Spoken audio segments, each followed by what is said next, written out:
കേൾക്കുന്നുണ്ടോ? കേൾക്കാം, പറയൂ. അല്ല ഞാനില്ല രാത്രി വെറുതെ ഇങ്ങനെ നോക്കിയപ്പോ ലൈവ് വന്ന്. നോർമലി എനിക്ക് ലൈവായിട്ട് കാണാൻ പറ്റാറില്ല. ഓ, അത് ശരി. പിറ്റേ ദിവസമാണ് ഞാൻ കാണാറ്. എനിക്ക് ആഹാ. നോട്ടിഫിക്കേഷൻ വരാറുണ്ട്, പക്ഷെ കേറാൻ പറ്റാറില്ല. ഞാൻ പിറ്റേ ഓ, ദിവസമാണ് ആ ലൈവിന്റെ ഇത് കാണാറ്. ഇപ്പൊ സന്തോഷമായല്ലോ അല്ലേ?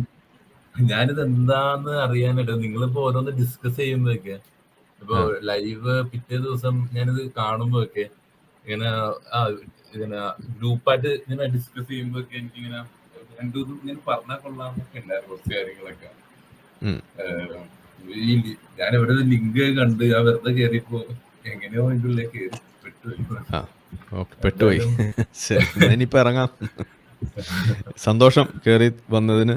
ഇതുപോലെ ഇടയ്ക്കൊക്കെ വീഡിയോ കാണുക, സപ്പോർട്ട് ചെയ്യുക, ലൈക്ക്, ഷെയർ, എനിക്ക് സബ്സ്ക്രൈബ്. ഒരു കാര്യം പറയാനുള്ളത്, ആ ഹാരിസ് സാറിന്റെ വീഡിയോ ഞാൻ എന്താ കണ്ടു തുടങ്ങണത് ഓ റമദാന്റെ അന്നായിരുന്നു. ആഹാ. റമദാന്റെ ടൈമില് ഞാൻ ഓർത്ത് ഇതിനെപ്പറ്റി പഠിക്കാൻ കുറച്ചും കൂടി നല്ല സമയം ഈ പോക്കിരി റമദാന്റെ. കുട്ടി റമദാൻ എന്നൊക്കെ പറയുന്നുണ്ട്. അല്ല, ആ റമദാനില് ഞാൻ നോമ്പ് പിടിക്കാറുണ്ട്. കാരണം ആ വീട്ടില് ഇച്ചിരി എന്താ ഉമ്മച്ചി അല്ലെങ്കിൽ ഫുഡ് ഉണ്ടാക്കേണ്ടി വരും. ആഹാ. അല്ല, നോമ്പ് വീട്ടിൽ നിന്ന് പിടിച്ചിട്ട് ഇറങ്ങും, പക്ഷെ ഇതാണ് ഓക്കെ, പരിപാടി. മനസ്സിലായി. ഇപ്പോ ഓഫീസിൽ എത്തിക്കഴിഞ്ഞാൽ കുറച്ച് ഫ്രീ ടൈം ഉണ്ടെങ്കിൽ ഇങ്ങനെ ഉസ്താദ്മാരുടെ ഭാഗത്ത് കേൾക്കുന്നതിന് പകരം ആരിഫ് സാറിന്റെ ഭാഗത്താണ് കേൾക്കാറ് ലൈവ്. ആ ശരി. എന്നിട്ടിപ്പോ എന്തായി കഥ? വീട്ടിൽ നിന്ന് പുറത്താക്കിയോ? വീട്ടിൽ നിന്ന് പുറത്താക്കണ്ടെങ്കിൽ ഞാന് എന്താ പറയാ, ഞാൻ മറ്റേ ഒളിച്ചു കടത്തലാണ്. എന്ന് വെച്ചാൽ പുറത്ത് പറയാൻ മുനാഫിക്കാണല്ലേ? പറ്റില്ല. അതെ, പുറത്ത് പറയാൻ മുനാഫിക്. പറ്റില്ലല്ലോ അതെ. ഇതേ കാര്യങ്ങൾ. ഉം. നമുക്ക് ഒളിഞ്ഞും തിരിഞ്ഞൊക്കെ ആയിട്ടാണ് നിക്കാൻ പറ്റുള്ളൂ. ആ പിന്നെ വീട്ടില് പിന്നെ വാപ്പ പണ്ടേ ഇങ്ങനെ നിന്ന് പള്ളി ഓ, പോവാറൊന്നുമില്ല. അത് വാപ്പ ശരി.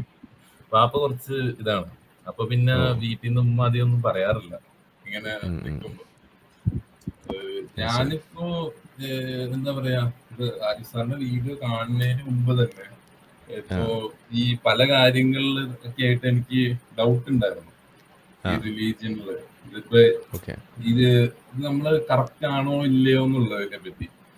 ഉം. അപ്പൊ ഇത് ഇങ്ങനെ അന്വേഷിച്ച് പോയി ആണ് എന്താ ആരിഫ് സാറിന്റെ വീഡിയോ കാണുന്നത് ചുമ്മാ ഒരു ഫൺ എന്നുള്ള രീതിയിലാണ് ട്ടോ. അല്ലാണ്ട് അത് ശരി. ഞാൻ ചിലവര് എന്റെ അടുത്ത് ചോദിച്ചു ഇങ്ങനെ. എന്റെ ഒരു ഫ്രണ്ട് ഒക്കെ ഉണ്ട്. അപ്പൊ ഇവൻ ആ ആയിട്ട് ഇങ്ങനെ എന്നും തർക്കാണ്. ആ അത് തുടങ്ങണത് ഫലസ്തീനിന്നായിരിക്കും ആസ് ഓ യൂഷ്വൽ. ഓ പക്ഷെ എത്തണത് എവിടം വരെ എത്തുമെന്ന് എനിക്കറിയില്ല. ആ 5 ദിവസം യുദ്ധമൊക്കെയാണ് ഞങ്ങൾ തമ്മില് വാട്സപ്പിലൂടെ. അത് ശരി. ആ അപ്പൊ ഇവനായിട്ട് പറയുമ്പോ ഇവൻ പറയും, നീ ആരുടെ കേക്കണേന്ന് പറയും. ആര് പറഞ്ഞു? അപ്പൊ ഞാൻ പറയും, ഞങ്ങളൊക്കെ ആരിഫ് മൗലവിയുടെ ആൾക്കാരാന്ന് പറയും.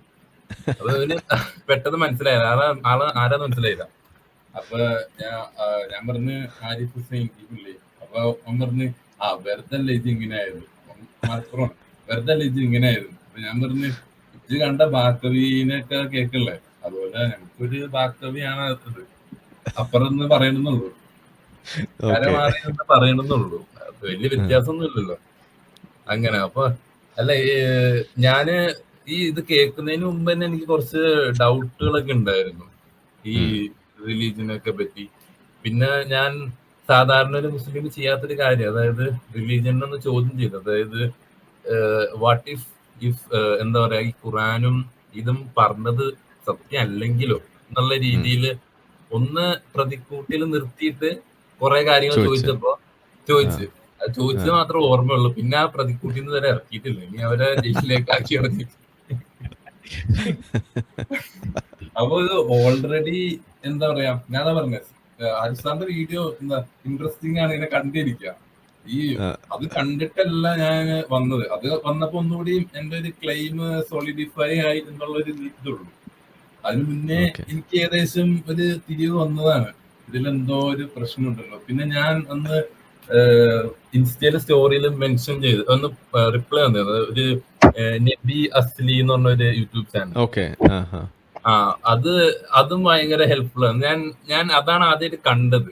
അല്ല, അതിലവര് കറക്റ്റ് പിക്ചറൈസ് ചെയ്യുന്ന ഒരു നബിയുടെ ഒരു ഇതുണ്ടല്ലോ, അത് അതെ. കുറച്ചുകൂടി ആക്യുറേറ്റ് ആയിട്ട് എനിക്ക് തോന്നി. അവര് ഉം. കറക്റ്റ് എന്താ പറയാ റെഫറൻസ് ഹദീസുകൾ വെക്കുന്നുണ്ട്. വെച്ച് Yeah. റെഫറൻസ് വെക്കുന്നുണ്ട്. അത് ഉം. ഇവര് സഹീഹ എന്ന് പറയുന്ന സഹി ബുഖാരി വെച്ചിട്ട് തന്നെയാണ് ഇവര് പറയുന്നത്, അല്ല വേറെ എവിടെയും പോകണില്ല. അവര് നേരെ അതെ. നടുക്കഷ്ണത്തിലാ പിടിച്ചേക്കുന്നത്. അതുകൊണ്ട് അതെ. അത് സഹി അല്ല എന്ന് പറയാൻ പറ്റില്ലല്ലോ. പിന്നെ അതെ. അതുപോലെ തന്നെ ഈ ആളുകളെ എന്താ പറയാ, ഈ നബി ആയത്തിറക്കണത് എന്തെങ്കിലും പ്രശ്നം വരുമ്പോ വള്ളി പിടിക്കുമ്പോ അവിടുന്ന് രക്ഷപ്പെടാനാണ് ഒരു ആയത്തിറക്കണേന്നുള്ള ആ ഒരു പോപ്പുലർ നോഷൻ ഉണ്ടല്ലോ, അത് ഉം. അതും ശരിവെക്കുന്ന രീതിയിലാണ് പുള്ളി ശരിക്കും കാര്യങ്ങൾ പറയുന്നത്. അപ്പൊ നമ്മളിത് ബ- എല്ലാം കൂടി കൂട്ടി വായിക്കുമ്പോ കറക്റ്റ് ഇതിപ്പോ ഇങ്ങനെയാണല്ലോ, ഇതെന്ത് ഇങ്ങനെ, നമ്മളെ മദ്രസയിൽ ഇങ്ങനെ അല്ലല്ലോ പഠിച്ചത്, ഇത് യുദ്ധാന്ന് പറഞ്ഞിട്ട് ഇവിടെ ഫുൾ കൊള്ളയാണെന്നൊക്കെ നമുക്കൊരു റിയലൈസേഷൻ വന്നത് അപ്പോഴാണ്. അപ്പൊ ഫസ്റ്റ് നമുക്കൊരു പ്രശ്നമുണ്ട്. ഫസ്റ്റ് നമുക്ക് ഇതിങ്ങനെ കേൾക്കുമ്പോ ഏയ് നമ്മുടെ മുത്തുനബി ഇങ്ങനെയല്ല, നമ്മുടെ അല്ല, ഇത്ര ആൾക്കാർ വിശ്വസിക്കുന്നുണ്ട്, ഇത്ര ആൾക്കാർ ഇങ്ങനെ ഒരു റോൾ മോഡലായിട്ട് കൊണ്ട് നടക്കുന്നുണ്ട്, എന്തെങ്കിലും കാരണം ഉണ്ടാവില്ല, ഇങ്ങനെ ഒന്നും ആവാൻ വഴിയില്ല. എന്റെ മടുപ്പ് മുത്താണെന്ന് ചെറുതായിട്ടൊന്ന് മാറിട്ടോ. മുത്താന്നുള്ള ചെറിയൊരാശ്വാസം. രീതിയിൽ അല്ല ഓക്കെ. ബോറാവുന്നുണ്ടോ അല്ല, എന്റെ മടുപ്പ് മാറിയെന്ന്. ആ, മടുത്തിരിക്കുകയായിരുന്നു. അല്ല അതെ. അല്ല ഞാന് ഇങ്ങനെ വന്ന വഴി ഒന്ന് ജസ്റ്റ് ഒന്ന് വെട്ടി തുറന്നതാണ്. നല്ല കാര്യം, നല്ല കാര്യം. അതെ. അപ്പൊ ഈ ഇതെല്ലാം കണ്ടു കഴിഞ്ഞപ്പോഴാണ് എനിക്ക് ഇങ്ങനെ എന്താ പറയാ, ഇതിലെന്തോ ഒരു അപാകത ഉണ്ട് എന്നുള്ളത്. പിന്നെ രണ്ടാമത്തെ കാര്യം, ഈ ഇവര് പറയുന്ന പോലെ എന്താ ഈ പണ്ട് മദ്രസയിൽ പഠിച്ചാണ്, അതായത് ഈ ബൈബിളും മറ്റേ ഈ ടോറയൊക്കെ ശരിക്കും ഇസ്ലാം പടച്ചോൻ തന്നെ കൊണ്ടുവച്ചതാണ്, പടച്ചോന്റെ ഗ്രന്ഥങ്ങൾ തന്നെയാണ്.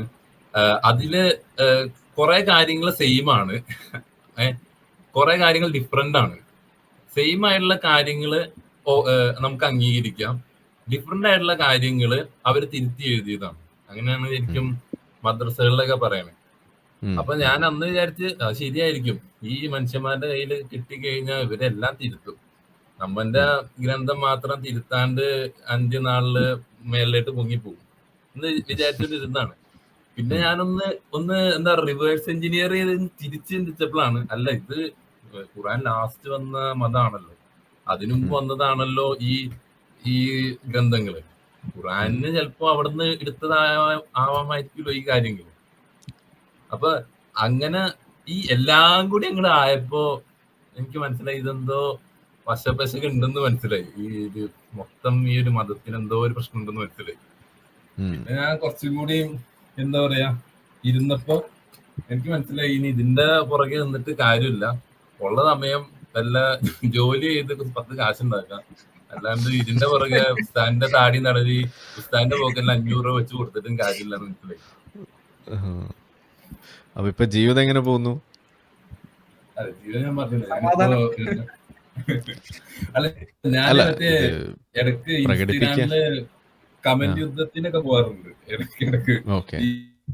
എനിക്കാണെങ്കിൽ ഇൻസ്റ്റാഗ്രാം എപ്പോഴും ഈ മുസ്ലിം റീൽസ് ഒക്കെയാണ് അയച്ചത്.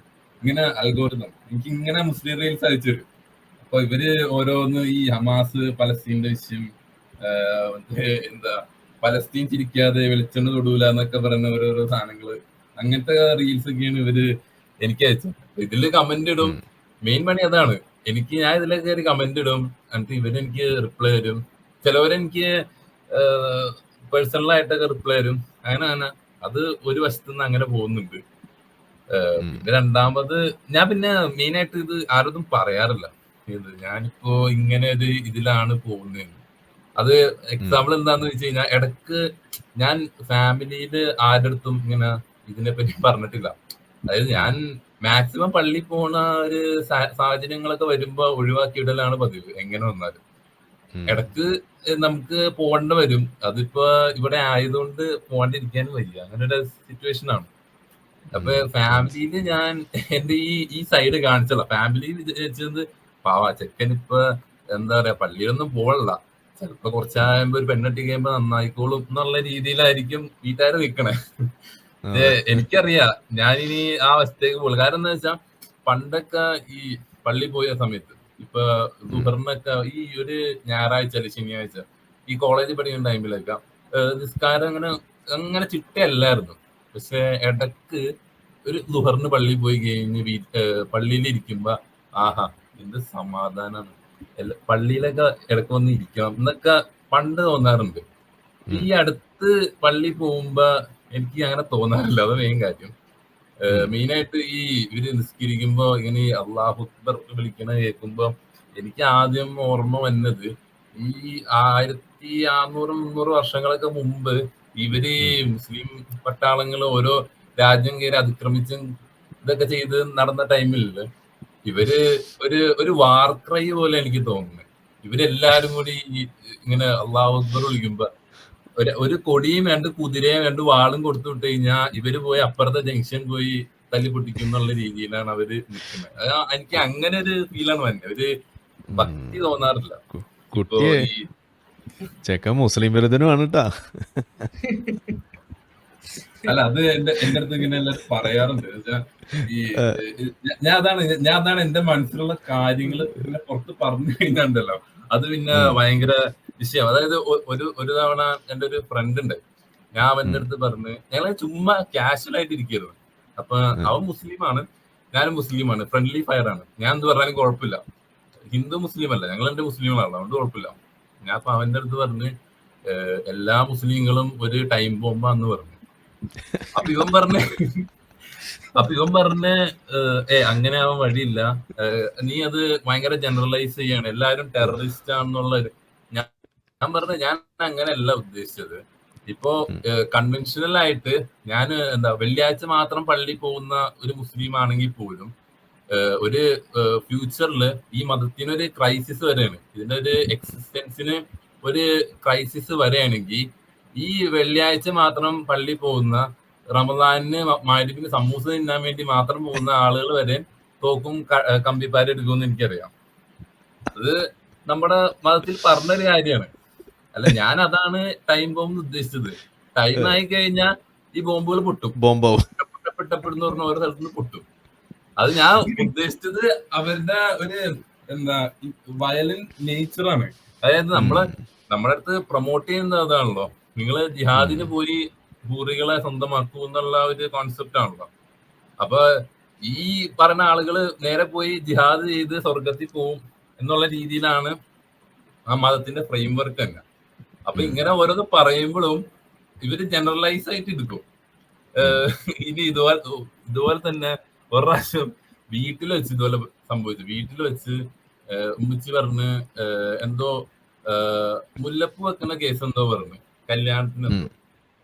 അപ്പൊ ഞാൻ പറഞ്ഞ് നിങ്ങൾ മുല്ലപ്പൂ വെക്കണ്ട, ഇതൊക്കെ പിള്ളേര് വെക്കണതാണ്, ഈ 9-10 വയസ്സുള്ള പിള്ളേര് വെക്കുന്നതാന്ന് പറഞ്ഞു.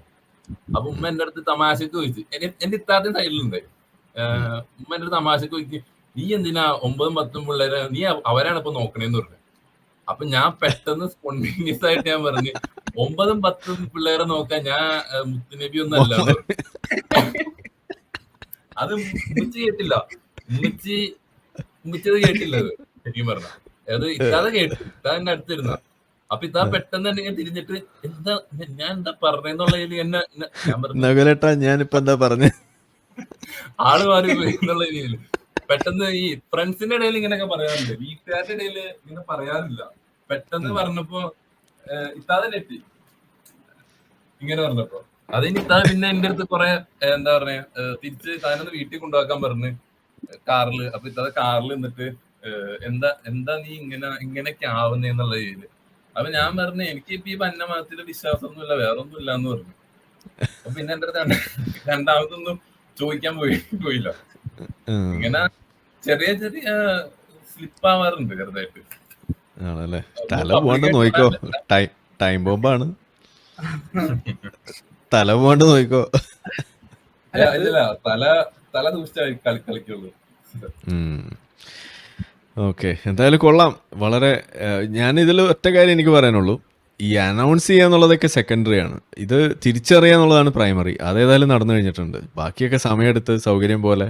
അല്ല എനിക്ക് വേറൊരു ഒരു ചോദ്യമായിട്ടുള്ള ഇതാണ് ജനറൽ ആയിട്ട്. എന്ന് വെച്ച് കഴിഞ്ഞാൽ ഇപ്പോ എനിക്കെന്നൊക്കെ പറഞ്ഞു കഴിഞ്ഞാൽ ഞാൻ ഇപ്പൊ മദ്രസയിൽ നിൽക്കുമ്പോ തന്നെ എനിക്ക് കുറച്ച് ഡൗട്ട് വന്നിട്ടുണ്ട്. അതങ്ങനെ വരാൻ പാടില്ല. എന്തുകൊണ്ടാ വന്നേന്ന് അറിയില്ല. അതായത് ഈ ഇപ്പോ മെയിനായിട്ട് എനിക്കിപ്പോ ഇതിന് പുറത്ത് വരാൻ ഉള്ള ഒരു പ്രചോദനം അത് കുറെ പേര് ഇത് കാണുന്നില്ല എന്ന് പറഞ്ഞു കഴിഞ്ഞാൽ. കുറെ ആളുകൾ പറയുന്നു ഇപ്പോ ഈ എക്സ് മുസ്ലിംസ് എല്ലാവരും ഇവരൊക്കെ ഇങ്ങനെ കുറെ പഠിച്ച് ഇത് അറിഞ്ഞ് മതം ഭയങ്കര ഒരു വിഷമാണെന്നുള്ള രീതിയിൽ നിങ്ങൾ പഠിച്ചാൽ നിങ്ങൾക്ക് മനസ്സിലാവും എന്നുള്ള രീതിയിലാണ് അവർ പറഞ്ഞത്. അതിന് എതിർഭാഗം പറഞ്ഞു. ഇപ്പൊ എന്റെ ഫ്രണ്ട് എന്ന് പറഞ്ഞു, അവൻ പറഞ്ഞത് ഈ എന്തറിഞ്ഞിട്ടാ പറയണേ, ഈ ഖുറാൻ ഫുള്ള് വായിക്കുക, അല്ലാണ്ട് 2 ആയത്ത് എടുത്തുകൊണ്ട് വന്നിട്ട് എന്റെ അടുത്ത് പറയല്ലേ എന്ന് പറഞ്ഞു. ഞാൻ പറഞ്ഞു ഖുറാൻ പഠിച്ചോണ്ടി ആണെങ്കിൽ ഫുൾ പെർഫെക്റ്റ് ആയിരിക്കണമല്ലോ. ഈ 2 ആയത്ത് തെറ്റിക്കഴിഞ്ഞാൽ അവിടെ തീർന്നല്ല. ഫുള്ള് വായിച്ചിട്ട് എന്ത് കാര്യമുണ്ട്? മറ്റേ സൂത്രനും ശരിയും കഥയൊന്നും അല്ലല്ലോ, ജമ്പനും തുമ്പനൊക്കെ പോലെ കണ്ടിന്യൂറ്റി ഒന്നും ഇല്ലല്ലോ. ജസ്റ്റ് ഓരോ കാര്യങ്ങൾ പറഞ്ഞു വെക്കുന്നല്ലേ ഉള്ളൂ, അതവിടെ തീരുന്നാണല്ലോ. അപ്പൊ അതുപോലെ തന്നെ ഇപ്പൊ ഈ ഇസ്ലാമിന്ന് ഇപ്പോ ഈ മതം എന്താ തെറ്റാണെന്നുള്ള ഒരു ഹിന്റ് തന്നെ ഒരു ഫ്രണ്ട് എൻഡിൽ തന്നെ കൊടുത്തിട്ടുണ്ട്. കാരണം ഇപ്പോ ഈ ഇസ്ലാമിലെ 7 വൻ പാപങ്ങൾ എന്ന് പറഞ്ഞ ഒരു സെക്ഷൻ ഉണ്ട്. അതില് കുറെ ഉണ്ട്, എനിക്ക് കൃത്യമായിട്ട് അറിയില്ല എന്താ യതീം മക്കളുടെ ഇത് അങ്ങനെ കുറെ ഒക്കെ ഉണ്ടല്ലോ, 7 എണ്ണം. അതില് 6 എണ്ണം എല്ലാം അടിപൊളിയാണ്, 6 എല്ലാം ജസ്റ്റിഫയബിൾ ആണ്. അതില് 7ാമത് പറഞ്ഞുണ്ട്, 7ാമതല്ല, എമംഗ് ദ 7 ഒരെണ്ണം മാത്രം ഒരു ബ്ലാക്ക് ഷീപ്പ് പോലെ ഇരിക്കുന്നുണ്ട്. പക്ഷെ അതാരും കണ്ടിട്ടില്ല, അതാരും ചർച്ച ചെയ്യണില്ല എന്നുള്ളതാണ് ഒരു ഇത്. 7ാമത്തെ പറയുന്നത് യുദ്ധത്തിൽ നിന്ന് തിരിഞ്ഞോടുക. യെസ്. അത് ഒരു ഇതായിട്ടാണ് ഒരു 7 വൻ പാപങ്ങൾ. അത് 7 വൻ പാപം എന്ന് പറഞ്ഞാൽ ഇസ്ലാമിലെ പീക്കിൽ നിൽക്കുന്ന 7 പാപങ്ങളിലുള്ളതാണ് ഈ യുദ്ധത്തിൽ നിന്ന് തിരിഞ്ഞോടുക എന്നുള്ളത്. അപ്പൊ അന്ന് മദ്രസയിൽ എനിക്ക് ഡൗട്ട് ഉണ്ടായിരുന്നു. അപ്പൊ എന്റെ അടുത്ത് പറഞ്ഞത് അത് ഫിസിക്കലായിട്ടുള്ള യുദ്ധമല്ല, നമ്മൾ മെന്റലായിട്ട് നമ്മുടെ ലൈഫിന്റെ യുദ്ധങ്ങളിൽ നിന്ന് തിരിഞ്ഞു ഓടരുത് എന്നാണ് പറഞ്ഞത്. അന്ന് അപ്പൊ ഞാനത് വെള്ളം വീങ്ങാണ്ട് വിശ്വസിച്ചു. കാരണം ഉസ്താദ് അത് കഴിഞ്ഞപ്പോ മിഠായി തന്നുകൊണ്ട് അത് ഞാൻ വിശ്വസിച്ചു. പിന്നെ ഞാനത് ആലോചിച്ച് നോക്കുമ്പോ, അതായത് ഇപ്പോ യുദ്ധത്തിൽ നിന്ന് തിരിഞ്ഞു ഓടിക്കഴിഞ്ഞാൽ നമുക്ക് എന്താ ശിക്ഷയാണ്, അതൊരു വൻ പാപമാണ്. യുദ്ധത്തിന് പോയി കഴിഞ്ഞാൽ കുറച്ച് എന്താ പറയാ, അതിപ്പോഴാണ് മനസ്സിലാക്കിയത്. യുദ്ധത്തിന് പോയി കഴിഞ്ഞാൽ കൊള്ളമുതൽ കിട്ടും. യുദ്ധത്തിൽ പോയി മരിച്ചു കഴിഞ്ഞാൽ സ്വർഗത്തിലും ലഭിക്കും, സ്വർഗത്തിലും കയറും. അപ്പൊ അങ്ങനെയാണെങ്കിൽ ഒരു മനുഷ്യബുദ്ധിയില് ഒരു മുസ്ലിമായ ആള് തെരഞ്ഞെടുക്കുന്നത് യുദ്ധമായിരിക്കുള്ളൂ. ആ ഒരു ലോജിക്ക് ജസ്റ്റ് ഡോട്ടൊക്കെ ഒന്ന് കണക്ട് ചെയ്ത് ഒന്ന് വായിച്ചു കഴിഞ്ഞാൽ ലോജിക്കലി ആ നൂറ്റാണ്ടില് അത്ര ഇപ്പൊ പിന്നെ ആളുകൾ വേണി ഒരു മൊറാലിറ്റി എന്നുള്ള രീതിയിൽ യുദ്ധത്തിൽ നിന്ന് പിന്മാറും. പക്ഷെ അന്ന് യുദ്ധം എന്ന് പറഞ്ഞാൽ ഒരു കോമൺ ആയിട്ടുള്ള കാര്യമാണല്ലോ. അപ്പൊ അന്നൊരു കോമൺ കാര്യമാണ്, റിവാർഡും കിട്ടുന്നുണ്ട്. അപ്പൊ പിന്നെ ആളുകൾ എന്തായാലും യുദ്ധം ചെയ്യൂലോ. അപ്പൊ ഇത് യുദ്ധം ചെയ്യാൻ വേണ്ടി പ്രേരിപ്പിക്കുകയാണല്ലോ ഫ്രണ്ട് എൻഡിൽ തന്നെ. യുദ്ധമാണ് ഈ മതം. കുറെ യുദ്ധങ്ങൾ നടന്നിട്ടുണ്ട്. പക്ഷെ ഫ്രണ്ട് എൻഡിൽ തന്നെ എന്താ പറയാ അത് കാണിക്കുന്നുണ്ട്. അതാരും എന്താ പറയാ ആരും മനസ്സിലാക്കണില്ല എന്നുള്ളതാണ്. പിന്നെ ഈ എന്താ പറയാ ഈ 2ാമത് ഇതുപോലെ തന്നെ ഇപ്പൊ ഞാൻ കുറെ പേരുടെ അടുത്ത് ഈ ബദർ യുദ്ധം, ഉഹുദ് യുദ്ധം എന്നൊക്കെ പറയാം. ഞാൻ പറയും ഇത് യുദ്ധമല്ല, ഇത് നല്ല ഇതാണ്, കൊള്ളയാണത്. അതുകൊണ്ട് അത് യുദ്ധമാണ്, അത് അവര് നിലനിൽപ്പിന് വേണ്ടി യുദ്ധം ചെയ്യുന്നതെന്ന് പറയും. അപ്പൊ ഞാൻ അവരുടെ അടുത്ത് ചോദിക്കും, ഓക്കെ ശരി, മുഹമ്മദ് നബിയുടെ കാലത്ത് കുറെ ശത്രുക്കൾ ഉണ്ടായെന്ന് വിചാരിക്കും, അവര് നിലനിൽപ്പിന് വേണ്ടി യുദ്ധം ചെയ്യുന്ന വിചാരിക്കും. ഈ നബിയുടെ കാലം കഴിഞ്ഞപ്പോ അറേബ്യൻ പെനിൻസുല ഏകദേശം ഇസ്ലാമിക് കൺട്രോളിലായി. അത് കഴിഞ്ഞിട്ട് ഈ ഖലീഫമാര് വന്നവര് പിന്നെ ഈ നോർത്ത് ആഫ്രിക്ക ഇങ്ങടേക്കൊക്കെ പോയല്ലോ, ഇങ്ങടേക്ക് കുറെ യുദ്ധം ചെയ്തു പോയല്ലോ. അതെന്ത് ചെറുത്ത് നിൽപ്പാന്ന് ചോദിച്ചു. അവിടെ തരില്ല, അത് പിന്നെ നമ്മന്റെ മതം വളർത്താനാന്ന് പറഞ്ഞു. അല്ല, അത് തന്നെയാണ് അതിന്റെ യാഥാർത്ഥ്യം. ഇന്ത്യയിലേക്ക് പോലും വന്നത് അങ്ങനെയാണല്ലോ. ഗസ്വ ഹിന്ദ് അവിടെ വേറെ കിടപ്പുണ്ട്. ഇന്ത്യയെ കോൺക്വസ്റ്റ് ഓഫ് ഇന്ത്യ. ഞാനത് കണ്ടു, എന്റെ വീഡിയോ ഞാൻ കണ്ടിരുന്നു. പിന്നെ അതോടെ കിടപ്പുണ്ട്.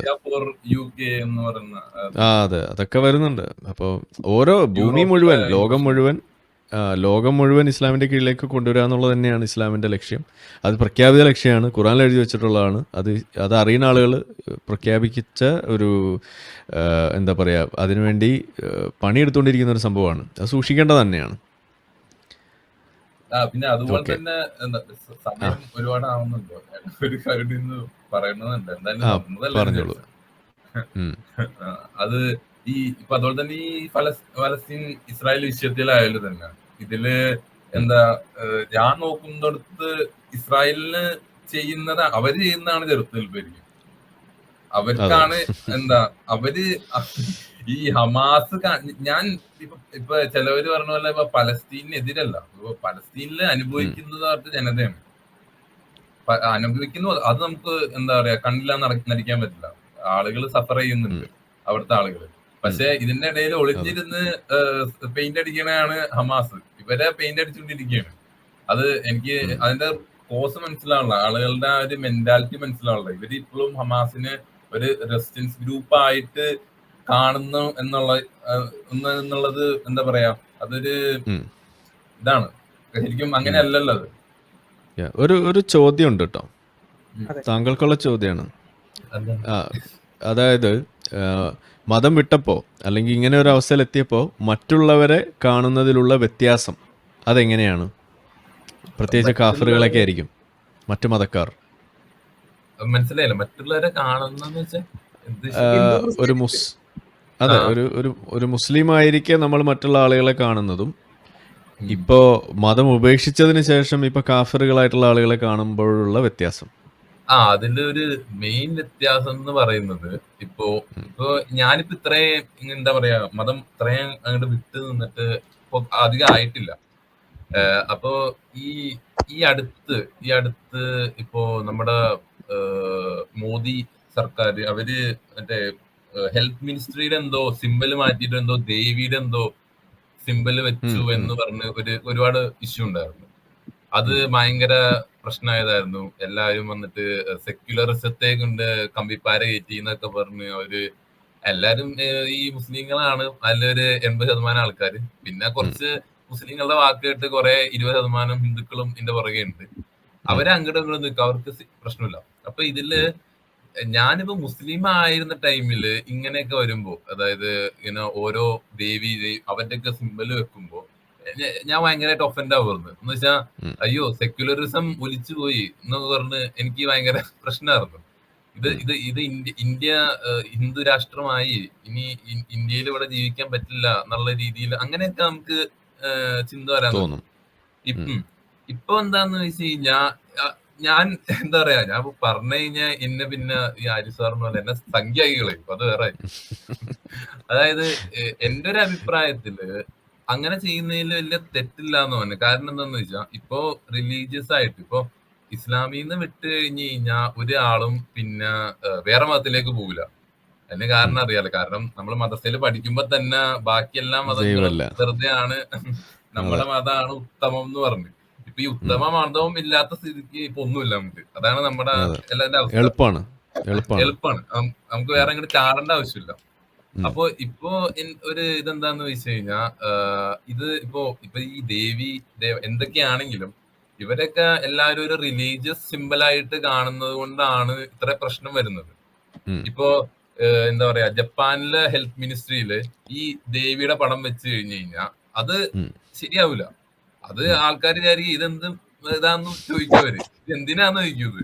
പക്ഷെ അന്ന് അവരുടെ എന്താ പറയാ ഹെറിറ്റേജ്, അവരുടെ കൾച്ചർ, അവരുടെ ഏഹ്, എന്താ അതില് പെടുന്നതല്ല ഇത്.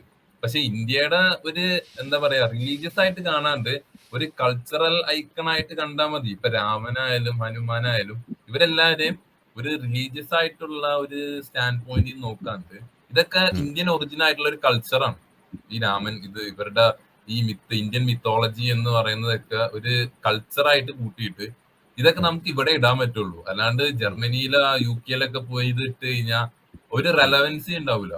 റെലവന്റ് ഈ കാര്യങ്ങളൊക്കെ റെലവന്റ് ആവുന്നത് അതെ. ഇന്ത്യയിലാണ് ഇടാൻ പറ്റുള്ളൂ. അപ്പൊ ഞാൻ പറയാനുള്ളത് ഇതിനൊരു ഇപ്പോഴത്തെ ഒരു വ്യൂവില് ഞാൻ കാണുന്നത് ഇതൊക്കെ ഒരു മതത്തിന്റെ സിമ്പിളായിട്ട് കാണാണ്ട്, റിലീജിയസ് സിമ്പിളായിട്ട് കാണാണ്ട് ഒരു ഉം. കൾച്ചറൽ ഐക്കൺ, കൾച്ചറൽ സിമ്പിളായിട്ട് കാണുകയാണെങ്കിൽ ഒരു വിധപ്പെട്ട എല്ലാ പ്രശ്നങ്ങളും മാറുമെന്നാണ് എന്റെ ഒരു അഭിപ്രായം. ഇപ്പൊ ആ മറ്റേ രാമക്ഷേത്ര സാധനം.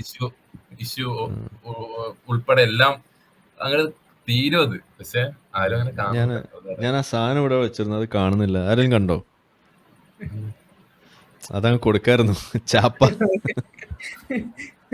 ഇങ്ങനെ പിന്നെ ഇങ്ങനെയാണ് മുസ്ലിംസ് ഒരു സംഖ്യ ഉണ്ടാവുന്നത്.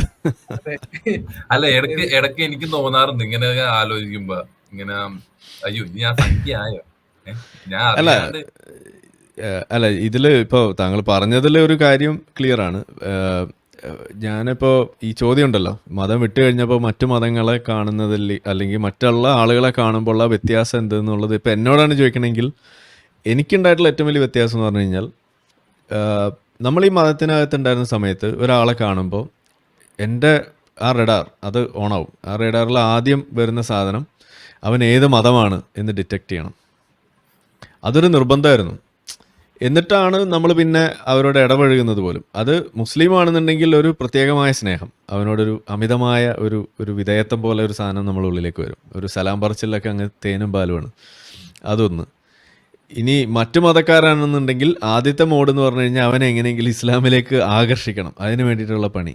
ഇതാണ് നമ്മൾ ഇനീഷ്യേറ്റ് ചെയ്യുക. ഇങ്ങനെ ഒരു സംഭവം ഉണ്ടായിരുന്നു. അപ്പോൾ നമ്മൾക്ക് ഒരു സുപ്പീരിയോറിറ്റി, ഒരു കോംപ്ലക്സ് എന്ന് പറയാം, അല്ലെങ്കിൽ ഒരു ഫീല് നമുക്കെപ്പോഴും ഉണ്ടാവും. നമ്മൾ എന്തോ വലിയ സംഭവമാണ്, നമ്മളുടെ മതവും നമ്മൾ വിശ്വാസവും നമ്മളുടെ കാര്യങ്ങളൊക്കെയാണ് ശരി, ബാക്കിയുള്ളതൊക്കെ താഴെയാണ്. അതിപ്പോൾ ഈവൻ സുന്നികളെ കാണുമ്പോൾ പോലും ഉണ്ടായിരുന്നു കേട്ടോ. പണ്ടൊക്കെ ഇതുപോലെ ഞാൻ പറഞ്ഞിട്ടുള്ളതാണ്, നമ്മൾ കാറൊക്കെ ഓടിച്ചു പോകുമ്പോൾ പണ്ട് ഞാൻ ചിലപ്പോൾ പാട്ടൊക്കെ കേട്ടിട്ടായിരിക്കും പോണത്, പക്ഷെ വഴിയിൽ എവിടെയെങ്കിലും ഒരു കാക്കാൻ ഏതെങ്കിലും ഉസ്താദുമാർ വണ്ടി കൈ കാണിക്കും രാത്രി. അപ്പം ഞാൻ അവരെ പിടിച്ച് കയറ്റും. അവരെ കയറ്റുന്നതിന് മുന്നേ ഞാൻ നേരെ ബാലുശ്ശേരിയുടെ പ്രസംഗം ഇടും. പിന്നെ അവരെ മൊത്തം ആ യാത്രയിൽ മൊത്തം അവരെ ബാലുശ്ശേരിയുടെ പ്രസംഗമാണ് ഞാൻ കേൾപ്പിക്കൽ. കാരണം ഈ സുന്നീനെ എങ്ങനെയെങ്കിലും മുജാഹിദാക്കണം, അതായിരുന്നു എൻ്റെ ഉദ്ദേശം. ഇത് പിന്നെ നമ്മൾ മതം വിട്ടപ്പോൾ ഇതൊക്കെ മാറി. അവരുടെ താല്പര്യങ്ങൾ എന്ത്, അവരുടെ ആവശ്യങ്ങൾ എന്ത്, അവരുടെ രീതികൾ, അതിനെയും കൂടി നമ്മൾ കരുതാൻ തുടങ്ങി, അതിനെയും കൂടി റെസ്പെക്റ്റ് ചെയ്യാൻ തുടങ്ങി. അതിൽ അർഹിക്കുന്നതിന് ആ റെസ്പെക്റ്റ് നമ്മൾ കൊടുക്കും, അർഹിക്കാത്തതിന് അത് കൊടുക്കുകയില്ല. അതുകൊണ്ടാണ് നമ്മൾ ഈ ഇസ്ലാമിനെ ഇതുപോലെ വിമർശിക്കേണ്ടി വരുന്നത്. കാരണം ഇത് വേറെ ആരും ചെയ്യുന്നുമില്ല. അപ്പോൾ നമുക്ക് ഡബിൾ പണിയാണ്. എല്ലാവരും ചെയ്യുന്നുണ്ടെങ്കിൽ നമുക്ക് ഈ പണിയുടെ ആവശ്യമില്ല. ഇങ്ങനെ ഒരു ചാനൽ റൺ ചെയ്യേണ്ട കാര്യമൊന്നുമില്ല. ഇങ്ങനെ പാതിരാത്രിക്ക് ഇരുന്ന് 1 മണിയായി ഇപ്പോൾ ഇതുപോലെ ഇരുന്ന് ഇതൊന്നും ചെയ്യേണ്ട ഒരു ആവശ്യമില്ലല്ലോ. എല്ലാവരും ചെയ്താൽ മതി. ഇത് ചെയ്യുന്നില്ല. ഇപ്പോൾ കഴിഞ്ഞ ദിവസം ധ്രുവരാട്ടിയുടെ ഒരു വീഡിയോ ഇറങ്ങിയിട്ടുണ്ട്. ഔറംഗസീബിനെയൊക്കെയാണ് അതിനകത്ത് വെള്ള പൂശി വെച്ചിരിക്കുന്നത്. ഓക്കെ, എന്താണ് അതിൻ്റെ ആവശ്യമുള്ളത്? ഇവിടുത്തെ സാധാരണ മുസ്ലിമിന് ഔറംഗസീബിനെ വെള്ള പൂശേണ്ട, പൊക്കി പിടിക്കേണ്ട എന്താ ആവശ്യമാണുള്ളത്? അങ്ങനെ ഒരു ആവശ്യം വെച്ചു കൊടുക്കുന്നത് എന്തിനാ? അതാണ് നമ്മൾ ചോദിക്കുന്നത്. ഇതിപ്പോൾ അത് അങ്ങനെ ചെയ്യുന്നതാണ് ശരിയെന്നും ഔറംഗസീബിനെ കുറ്റപ്പെടുത്തുന്നത് വെറുതെ കുറ്റപ്പെടുത്തുകയാണ് എന്നും കൂടിയല്ല ഇപ്പം പറഞ്ഞു വെക്കുന്നത്. അത് കൂടുതൽ ഈ വലത് കേസ് വന്നപ്പോഴാണ് ഞാൻ പറഞ്ഞില്ല, ഇപ്പൊ ആരിഫ് സാർ ചോദിച്ചൂല, മുസ്ലിം ആയിരുന്നപ്പോഴും അല്ലാത്തപ്പോഴും തമ്മിലുള്ള ആ ഒരു വ്യത്യാസം. അപ്പൊ ഈ ആയ ടൈമില് ഈ NCERT ബുക്ക് ചെയ്യുന്ന വെച്ചാൽ ഈ മുഗൾ ഇവരുടെ കാര്യങ്ങളൊക്കെ എടുത്ത് മാറ്റിയിട്ട് കൂടുതൽ ഹിന്ദു എന്താ പറയാ സാമ്രാജ്യം ഇവരെ പറ്റി പഠിക്കാന്നുള്ള ഒരു ഇത് പ്രൊപ്പോസ് ചെയ്തിരുന്നു, NCERT മാറ്റുക എന്നുള്ളത്. അപ്പൊ അന്ന് ഞാൻ ഭയങ്കര ഒരു രോക്ഷാകുലനായിരുന്നു. അയ്യോ ഇതൊക്കെ നമ്മുടെ ചരിത്രം ഇങ്ങനെ അത് രണ്ട് സൈഡാ. നമ്മൾ പുറത്ത് കാണിക്കുന്നത് അയ്യോ നമ്മുടെ ചരിത്രം ഒലിച്ചു പോകുന്നു എന്നുള്ള രീതിയിൽ നമ്മളിങ്ങനെ കരയാണെങ്കിൽ ഉള്ളില് അയ്യോ നമ്മന്റെ ആളുകളൊക്കെയാണല്ലോ അവരെടുത്ത് കളയണേ എന്നുള്ള ഒരു ഇരട്ടത്താപ്പാണ്. അപ്പുറം ഇപ്പുറം സൈഡ് ഉണ്ട്. നമ്മൾ ഒരു സൈഡേ കാണിക്കുള്ളൂ. ആൾക്കാര് പറയുമ്പോ ചരിത്രം എടുത്ത് കളയുന്ന പറയുള്ളൂ. പക്ഷെ നമ്മൾ കുറച്ചുകൂടി നോക്കുമ്പോഴാണ് ഇവര് ഒരു ഇൻവേഡിങ് ആളുകളാണ്. ഇവിടുത്തെ നേറ്റീവ്സ് ഒന്നല്ല, ഒരു ഇൻവേഡേഴ്സ് ആണ് ശരിക്കും പറഞ്ഞു. പിന്നെ മെയിൻ ആയിട്ട് ഇവര് കുറെ അമ്പലങ്ങൾ വിളിച്ചിട്ടുണ്ട്. ഇപ്പൊ ഈ മുഗൾ രാജവംശത്തിന്റെ കാലങ്ങളിൽ തന്നെ കുറെ ഫോഴ്സ്ഡ് കൺവേർഷൻസും പിന്നെ ഒരു അമ്പലങ്ങൾ കുറെ പൊളിച്ചിട്ടുണ്ട്. ഇപ്പൊ ഈ അമ്പലങ്ങളുടെ കേസ് പറയുമ്പോൾ അത് ഞാൻ ഫസ്റ്റ് പറഞ്ഞ പോലെ ഒരു റിലീജിയസ് ആയിട്ടുള്ള ഒരു ഐക്കണായിട്ട് കാണാണ്ട് അതൊരു ആർക്കിയോളജിക്കൽ ഇതാണ്, ഒരു കൾച്ചറൽ. അതായത് ഇത് നമ്മുടെ മതത്തിനേക്കാളും പഴക്കമുള്ള സാധനങ്ങളാണ് ഇവര് നശിപ്പിച്ച് കളഞ്ഞത്. അപ്പൊ ഒരു കൾച്ചറൽ ഹെറിറ്റേജ് ആയി കുറെ സാധനങ്ങൾ ഇവർ നശിപ്പിച്ച് കളഞ്ഞിട്ടുണ്ട്, കുറെ പേരെ ഫോഴ്സ്ഡ് ആയിട്ട് കൺവേർട്ട് ചെയ്തിട്ടുണ്ട്. അപ്പൊ ഇവര് അത്ര നല്ല ആളുകളൊന്നല്ല. ഇവർക്ക് വേണ്ട കാര്യങ്ങളൊക്കെ ചെയ്ത് വെച്ചപ്പോ ഇവരങ്ങനെ വലിയ മഹാന്മാരായി. ഇവര് സൈഡിയിൽ കുറെ കാര്യങ്ങൾ ചെയ്തിട്ടുണ്ട്. അത് നമ്മള് ഏത് പുസ്തകത്തിലും പഠിക്കുന്നില്ല. അത് പിന്നെ നമ്മള് എന്താ പറയാ, നമ്മള് ഇങ്ങനെ ആയപ്പോഴാണ് ഈ ഒരു സൈഡ് ചിന്തിക്കാൻ തുടങ്ങിയത്. അതെ അതെ. അപ്പം എന്തായാലും സന്തോഷം ഇങ്ങനെ ഓപ്പൺ അപ്പ് ചെയ്തതിന്. ഇതുപോലെ സംസാരിക്കാൻ താല്പര്യമുള്ള കൂട്ടുകാരുണ്ടെങ്കിൽ അവരെ വിളിച്ചോണ്ട് വരാം, കൂടുതൽ ആളുകളിലേക്ക് എത്തട്ടെ. അല്ല, എന്റെ ഒരു കൂട്ടുകാരൻ പറഞ്ഞത് എന്താ, ഞാൻ പറഞ്ഞല്ലോ ഒരുത്തൻ മലപ്പുറത്തുള്ള ഒരുത്തൻ, അവൻ പറഞ്ഞത് കാരണം ഇവന്റെ അടുത്ത് ഇവൻ തർക്കിക്കും, ഇവൻ ഇതിനെപ്പറ്റി തർക്കിക്കും. അതായത് ഇവൻ പറഞ്ഞത്, ഇവൻ എന്റെ അടുത്ത് ഒരു പ്രാവശ്യം പറഞ്ഞ് ഖുറാനില് എല്ലാം ഭയങ്കര സയന്റിഫിക് സാധനങ്ങളൊക്കെ ഉണ്ടെന്ന് പറഞ്ഞു. അപ്പൊ ഞാൻ പറഞ്ഞു എന്താന്ന് ചോദിച്ചു. പറഞ്ഞ് ഖുറാനില് സ്റ്റാർസ്, കോൺസ്റ്റലേഷൻസ് ഇതിനെ പറ്റിയൊക്കെ പറയണ്ടെന്ന് പറഞ്ഞു. അപ്പൊ ഞാൻ പറഞ്ഞ് ഇത് വന്നതിന് മുമ്പ് ഇന്ത്യയില് ആര്യഭട്ടയും കുറച്ച് ചെങ്ങായിമാരൊക്കെ അത് നേരത്തെ സെറ്റ് ചെയ്ത് വെച്ചിട്ടുണ്ട്. അത് ഖുറാനിന് മുമ്പേ ഉള്ള നോളജ് ആണ് എന്ന് പറഞ്ഞു. പിന്നെ ഞാൻ തിരിച്ചു ചോദിച്ച് ഖുറാനില് എത്ര പ്ലാനറ്റ് ഉണ്ടെന്ന് പറയുന്നുണ്ടോന്ന് ചോദിച്ചു. അപ്പൊ ആ ഒന്ന് ഇതായി, എന്താ, അപ്പൊ ഞാൻ പറഞ്ഞ് പറയാൻ പറ്റില്ല, കാരണം ടെലസ്കോപ്പ് കണ്ടുപിടിച്ചതിന് ശേഷമാണ് ഈ പ്ലാനറ്റ്സ് ഇങ്ങനെയൊക്കെ ഉണ്ടെന്നൊക്കെ ഉള്ളത് അറിഞ്ഞു തുടങ്ങിയ ആളുകൾ. അത് ഖുറാൻ കഴിഞ്ഞിട്ടാണ് സാധനം വന്നത്.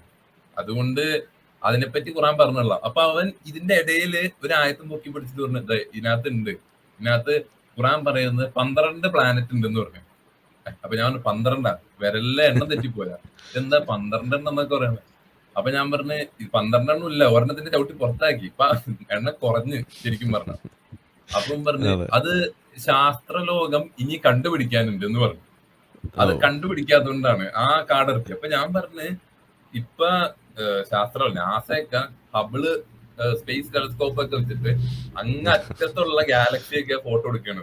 ഇപ്പൊ ജെയിംസ് ടെലസ്കോപ്പും അവര് വിട്ടിട്ടുണ്ട്. അവര് അങ്ങറ്റത്തുള്ള മൂല കിടക്കുന്ന ഗാലക്സിയൊക്കെ അവര് ഫോട്ടോ എടുക്കുന്നത്. അവർക്കാണ് ഇപ്പറ കിടക്കുന്ന പ്ലാനറ്റ്സിനെ ഫോട്ടോ എടുക്കാൻ പറ്റാത്തത്. അപ്പൊ അവിടെ സാധനം ഇല്ല, അവിടെ കഴിഞ്ഞ്, അവിടെ സോളാർ സിസ്റ്റം കഴിഞ്ഞാൽ കുറെ ആസ്ട്രോയിഡ് ബെൽറ്റ് മാത്രമേ ഉള്ളൂ. പക്ഷെ എന്താ പറയാ, സമ്മതിച്ചില്ല. അവിടെ ഇനിയും ഗ്രഹങ്ങൾ ഉണ്ടെന്ന് പറഞ്ഞ് അന്വേഷിച്ചുകൊണ്ട് നടക്കുകയാണ് അവൻ. ഇവന്റെ അടുത്ത് അല്ല, ഇങ്ങനെ ഓരോന്ന് പറയുമ്പോ ആൾക്കൊന്നും കിട്ടാനില്ല, ആൾക്ക് എന്താ പറയാ ഒന്നും പറയാനില്ല. അപ്പൊ ആളെന്റെ അടുത്ത് പറഞ്ഞ് എന്റെ ഒരു ഫ്രണ്ട് ഉണ്ട്, നീ ഓനായിട്ട് ഡിബേറ്റിനൊക്കെ ഇരിക്കാൻ പറഞ്ഞു. ഞാൻ പറഞ്ഞ് ഓന് പള്ളി പോക്കും ഈ ഹദീസ് വായിക്കലും ഡിബേറ്റ് നടത്തലൊക്കെയാണ് ഓന്റെ പണി. ഓനായിട്ട് എനിക്ക് പിടിച്ചിരിക്കാൻ പറ്റില്ല, കാരണം എനിക്ക് വേറെ പണിയുണ്ട്. ഞാൻ എന്റെ അടുത്ത് പറയും. ഒറ്റ മിനിറ്റ് ഒന്ന് ഇന്ററപ്റ്റ് ചെയ്യാണ് ഞാൻ. ഒറ്റ കാര്യം, യാസീൻ എന്തൊക്കെയോ പറയുന്നുണ്ട്. യാസീൻ, നിങ്ങൾ ഇത് കേൾക്കുന്നുണ്ടെങ്കിൽ നിങ്ങൾ കയറി വരാം. ആരിഫ് ജി സമയം വന്നോട്ടെ, കുറെ നാളായില്ലേ.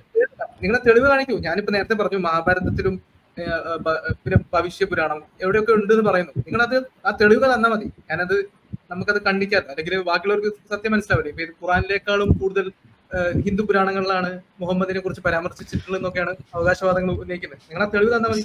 കയറി വന്നിട്ട് തെളിവ് സഹിയാണെങ്കിൽ ഞാൻ മുസ്ലിമോ? ഇവിടെ ഒന്നുകൂടി കലിമല്ലി മുസ്ലിമോ? നാളെ വെള്ളിയാഴ്ചയാണ്, നല്ല സമയം.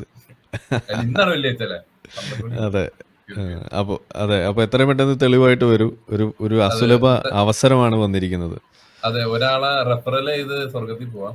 റെഫറൽ ബോണസ് കിട്ടാനുള്ള സമയം. ഒരു doubt. PSO welcome to humanity കേട്ടിട്ട് വളരെ സന്തോഷമുണ്ട്.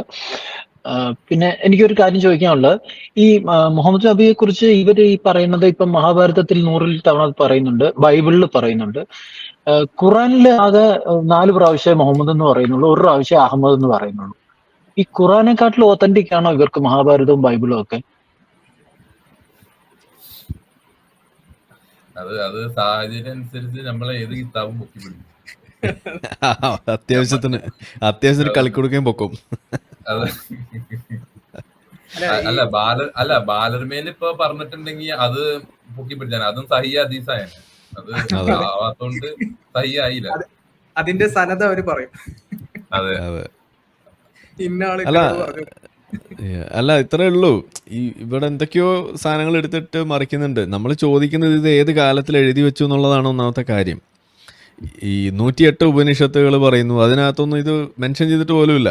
അതുപോലെ പല സാധനങ്ങൾ നേരത്തെ നമ്മൾ വായിച്ചതല്ലേ. ഇത് ചുമ്മാ അതിനൊക്കെ ശേഷം ആളുകൾ എഴുതി പിടിപ്പിച്ച സാധനങ്ങൾ വെച്ചിട്ട് ഇത് തെളിവാണെന്ന് പറഞ്ഞു കഴിഞ്ഞാൽ 2 പ്രശ്നമാണ്. ഒന്ന്, ഇതിൽ കൈകടത്തലില്ല എന്ന് നിങ്ങൾ എങ്ങനെ സ്ഥാപിച്ചു? ഇത് കൈകടത്തി മുസ്ലിങ്ങൾ തന്നെ എഴുതി വെച്ചതായിക്കൂടെ? ആവാലോ. അല്ല ഇതില് വേറൊരു കാര്യമുണ്ട്. അത് ഞാൻ പറയാൻ ഇങ്ങനെ എന്റെ മനസ്സിലിപ്പോ വന്നു. അതായത് ഇപ്പൊ മുസ്ലിങ്ങളുടെ ഒരു പൊതുവായിട്ടുള്ള ഒരു ആറ്റിറ്റ്യൂഡാണ്. അതായത് ഫോർ എക്സാമ്പിൾ ഞാനൊരു റീല് കണ്ടാണ് ഇതില്. എന്താ വെച്ചാൽ ഒരു ഖുറാന്റെ ഒരു ആയത്ത്, അതില് എന്താ പറയാ നക്ഷത്രം എന്നുള്ള ഒരു ഇതുണ്ട്, പിന്നെ ഉം. ഡോറ് എന്നുള്ള 2 വാക്കുണ്ട്. ഏഹ് ഈ നക്ഷത്രവും ഡോറും തമ്മിൽ കോറിലേറ്റ് ചെയ്യാവുന്ന ഒന്നുമില്ല. ഇപ്പൊ ഉം. അന്ധകാലത്തുള്ള എന്താലത്തും ഇല്ല.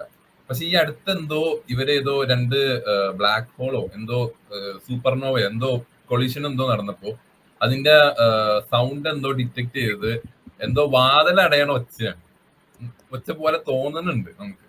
ഏഹ് അപ്പൊ അത് പൊക്കി പിടിച്ചിട്ട് അപ്പൊ അവര് പറയാണ് അത് നമ്മള് നേരത്തെ പറഞ്ഞതാണ് എന്ന് പറഞ്ഞു. അതായത് ഇത് ഒട്ടും കണക്റ്റഡ് അല്ല. ഒരു ആയത്തിൽ എന്തോ പറഞ്ഞിട്ടുണ്ട്, ഇവിടെ വേറെ എന്തോ നടന്നിട്ടുണ്ട്.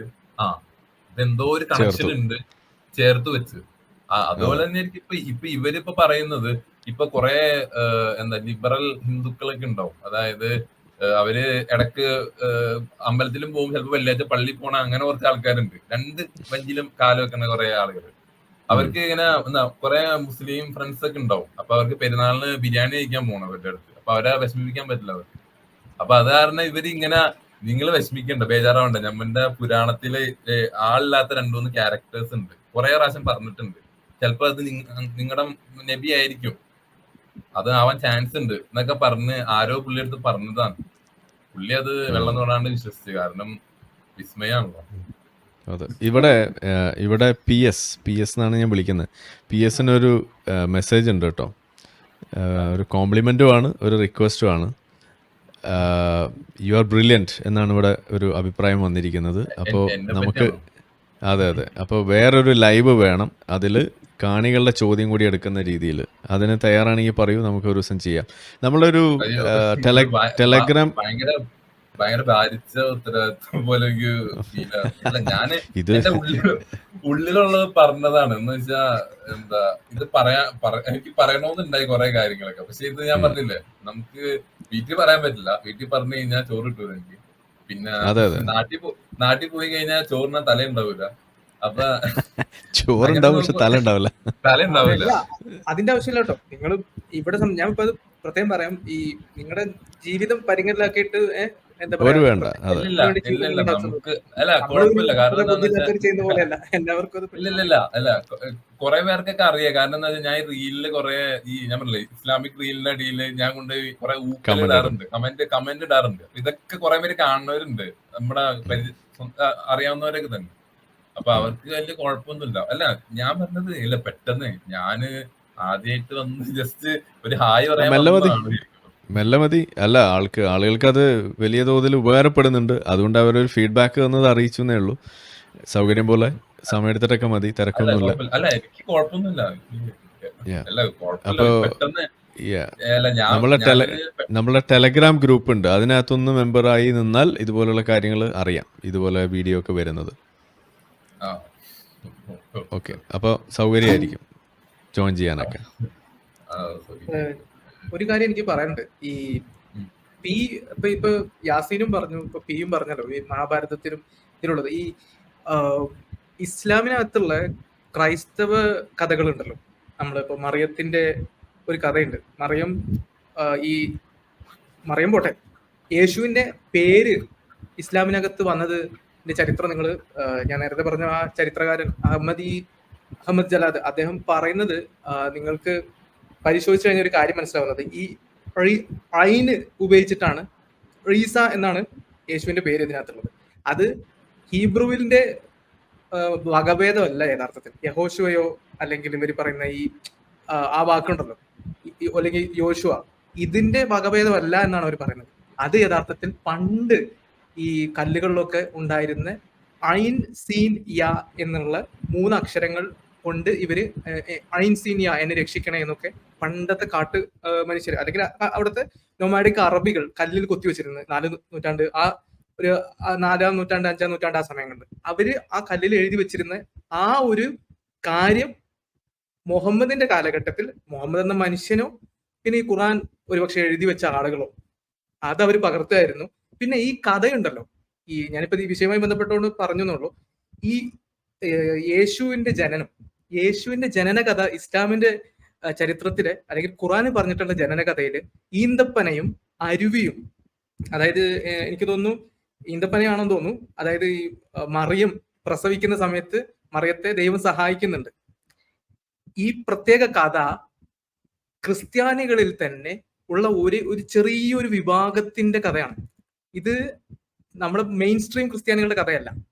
അപ്പൊ ഈ കഥ പിന്തുടരുന്ന ക്രിസ്ത്യാനികളുടെ ഒരു വേർഷൻ ഒരു പ്രത്യേക പ്രദേശത്ത് മാത്രമേ ഉണ്ടായിരുന്നുള്ളൂ. അപ്പോ ഈ കഥകളിൽ പോലും ഉള്ള എന്താ പറയാ, ഇത് നമ്മൾ എടുത്തു നോക്കിക്കഴിഞ്ഞാൽ ആ കാലഘട്ടത്തിലോ അതിനു മുമ്പോ ഉണ്ടായിരുന്ന വേറെ ഏതൊക്കെയോ സെക്റ്റുകളുടെ കഥകളോ മുമ്പുണ്ടായിരുന്ന ദൈവങ്ങളുടെ പേരുകളോ ഒക്കെയാണ് ഈ യേശുവിന്റെ ക്രിസ്ത്യാനികൾ ആ കാലഘട്ടത്തിൽ അപ്പൊ തെക്കൻ അറേബ്യയിലൊക്കെ ഉണ്ടായിരുന്നു, എന്നിട്ട് കൂടി ഇത് സ്വീകരിച്ചിട്ടുള്ളത്. അപ്പൊ ഈ മതങ്ങൾ തമ്മിൽ അല്ലെങ്കിൽ ഒരേ സമയത്തോ അല്ലെങ്കിൽ പല കാലങ്ങളിലുള്ള സംസ്കാരങ്ങൾ തമ്മിലുള്ള കൊടുക്കൽ വാങ്ങലുകളുടെ ഒരു സൂചനയാണ്. എനിക്കൊന്ന് അദ്ദേഹം പോയോ? അദ്ദേഹം അല്ല, എന്തോ ഡിസ്കണക്ട് ആയത് എന്താ? അപ്പോ വന്നു അദ്ദേഹം പറഞ്ഞോളൂ, വന്നിട്ടുണ്ട്. ഇപ്പോ പി പറഞ്ഞുകൊണ്ട് ഞാൻ പറഞ്ഞുള്ളൂ. അതായത് നമ്മൾ പറയുന്ന യേശുവിന്റെ ഇസ്ലാമിനകത്തുള്ള യേശുവിന്റെ കഥ പോലും പല ചരിത്രകാരന്മാരും പറയുന്ന ഒരു പക്ഷെ പിന്നീട് അത് ആ ഒരു ഭാഗം നിങ്ങൾ എടുത്തു നോക്കിക്കഴിഞ്ഞാൽ ഇതൊരിക്കലും ഖുറാനിൽ വരാൻ സാധ്യതയുള്ള ഒരു കാര്യമല്ല എന്ന് പറയുന്നുണ്ട്, അല്ലെങ്കിൽ അത് പിന്നീട് എഴുതി ചേർത്തതായിരിക്കാൻ സാധ്യതയുണ്ടെന്ന് പറയുന്നത്. അപ്പോൾ നമ്മളിപ്പോ പിയുടെ യുക്തി ഞാൻ തീർച്ചയായിട്ടും അതിനെ ശ്ലാഘിക്കണം. ഇതുപോലെ തന്നെയാണ് ഞാൻ ചിന്തിക്കുന്നത്. മുമ്പ് വന്ന ഗ്രന്ഥങ്ങൾ ഇപ്പൊ നമ്മൾ പറയുന്നതാണ്, മുമ്പ് ഓൾറെഡി വന്ന ഗ്രന്ഥങ്ങളിൽ ഇതൊക്കെ പറഞ്ഞിട്ടുണ്ടല്ലോ, ഈ കഥകളും അല്ലെങ്കിൽ ഇതുമായി ബന്ധപ്പെട്ട കാര്യങ്ങളൊക്കെ പറഞ്ഞിട്ടുണ്ട്. അപ്പോ അത് കറപ്റ്റഡ് ആണ് എന്ന് പറയുന്നതൊക്കെ അത് യുക്തിവിരുദ്ധമല്ലേ എന്നുള്ള അത് ഇങ്ങനെ ബാക്കിയുള്ള ആളുകൾ ചിന്തിച്ചു കഴിഞ്ഞാൽ ഏകദേശം ഇതില് വേറൊരു ലോജിക്ക് എല്ലാ ലോജിക്ക് ചിന്തിച്ചാൽ നമുക്ക് മനസ്സിലാക്കാം. കാരണം എന്താ വെച്ചാൽ ഇപ്പോ നബി വന്ന ടൈം, അതായത് അപ്പൊ കേൾക്കാം, ഓക്കെ, നബി വന്ന ടൈം, അതായത് ഈ ഇസ്ലാമുമായിട്ട് വന്ന ടൈമില് അറേബ്യയില് കുറെ പേഗൻ സംസ്കാരങ്ങൾ ഉണ്ടായിരുന്നു, വിഗ്രഹാരാധന കാര്യങ്ങളൊക്കെ ഉണ്ടായിരുന്നു. അപ്പോ നബി ശരിക്കും പറഞ്ഞാൽ ഒരു മോണോത്തിസ്റ്റിക് റിലീജിയൻ അറേബ്യക്ക് പ്രപ്പോസ് ചെയ്താണ് ഇസ്ലാം എന്നുള്ള രീതിയിൽ. പക്ഷെ എന്താ പറയാ, അവിടെ ഉള്ളവര് ഇവിടെ ഉള്ള ഒരു മുസ്ലിമിനെ, ഇപ്പോൾ ഉള്ള ഒരു മുസ്ലിമിന്റെ അടുത്ത് ഒരാൾ വന്നിട്ട് പറയാണ് ഇതൊന്നും അല്ല മതം, നമ്മൾ വേറെ മതമുണ്ട്, അതാണ് ഒറിജിനൽ മതം എന്ന് പറഞ്ഞു കഴിഞ്ഞാൽ മുസ്ലിങ്ങളല്ല ഉള്ള വിശ്വാസികൾ ആരും അങ്ങനെ മാറൂല. എന്തായാലും അവര് പുതിയ മതത്തിലേക്ക് വരില്ല, കാരണം ഇതൊരു പുതിയ മതമാണെന്നുള്ള രീതിയിൽ. അപ്പൊ ഈ മതം പുതിയതല്ല, ഇത് നേരത്തെ ഉള്ള മതമാണെന്ന് തെളിയിക്കാൻ വേണ്ടി മാത്രമായിട്ട് ആയിരിക്കാം ചിലപ്പോ എന്താ പറയാ ഈ ഈസാ നബി, മൂസാ നബി ഇവരൊക്കെ ആയിട്ട് കണക്ഷൻ ഉണ്ട് എന്നുള്ള രീതിയിൽ അത് കുറെ സ്ഥലത്ത് ഞാൻ കേട്ടിട്ടുണ്ട്. അതായത് ഈ നബി അവിടുത്തെ ജൂത സമൂഹമൊക്കെ ആയിട്ട് ഒന്ന് ടൈപ്പ് ആവാൻ നോക്കി, പാർട്ണർഷിപ്പിൽ പോവാന്നുള്ള രീതിയിൽ. പക്ഷെ അവര് അംഗീകരിച്ചില്ല, അങ്ങനെ ഒരു നബി ഇല്ല എന്നുള്ള രീതിയിലൊക്കെ പറഞ്ഞു.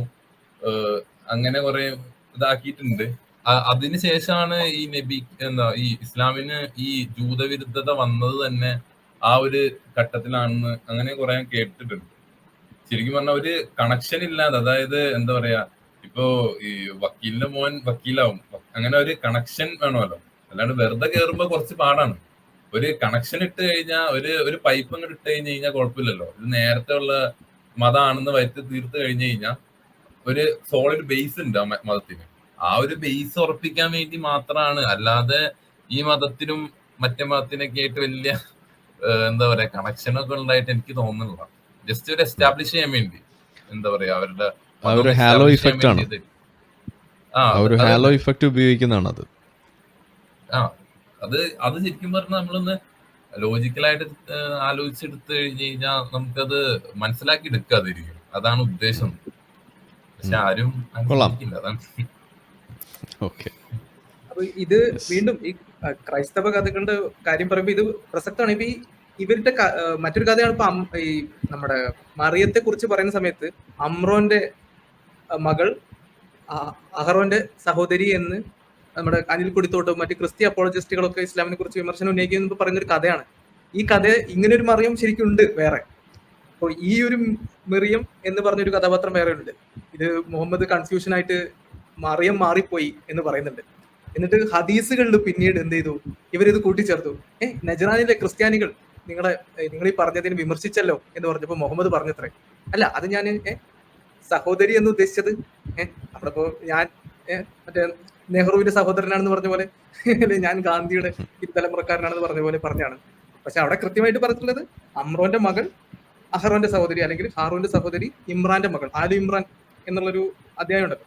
അപ്പോ ഈ കഥയിലൊക്കെ ഇതിൽ നമുക്ക് മനസ്സിലാവുന്നത്, ഈ ഖുറാൻ നിങ്ങൾ എടുത്ത് വായിച്ചു നോക്കി കഴിഞ്ഞാൽ ഒരു പ്രശ്നം എന്താണെന്ന് വെച്ച് കഴിഞ്ഞാൽ, ഖുറാന്റെ ചില ഭാഗങ്ങളിൽ പെട്ടെന്നൊരു നമുക്കൊരു കണ്ടിന്യൂറ്റി ഇല്ല. ചില പ്രദേശത്ത് വെച്ചിട്ട് അതിന്റെ താളവും ഭാവമൊക്കെ മാറി വേറൊരു കഥ പറയാൻ തുടങ്ങും.